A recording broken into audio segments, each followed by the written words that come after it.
想唔依賴拐杖或者輪椅，想行動自如，行路更加有信心。首先你要知道膝頭腫痛用拐杖或者輪椅，唔單止冇效，更會惡化。你隻腳唔痛就輪到隻手痛。我試過一輪揸拐杖，連隻手都痛埋，所以我不如唔揸啦。結果咁樣一坐之下咧，隻腳咧就越嚟越彎，變咗全程就靠晒個輪椅啦，啊！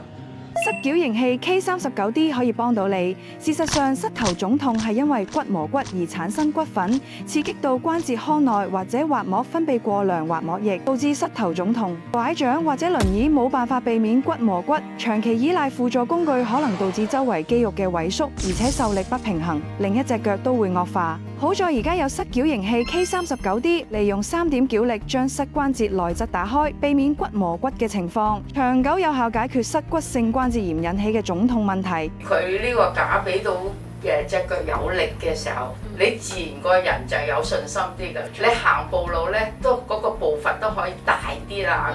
又試下再用嗰啲遮篤下咁樣嘅，而家就唔使啦，直情戴咗之後咧，可以一路咁行啊，都冇事嘅，都好開心。試戴咗咧，就覺得行路有信心咗，唔會成日覺得痛啊，唔想四圍去啦咁樣。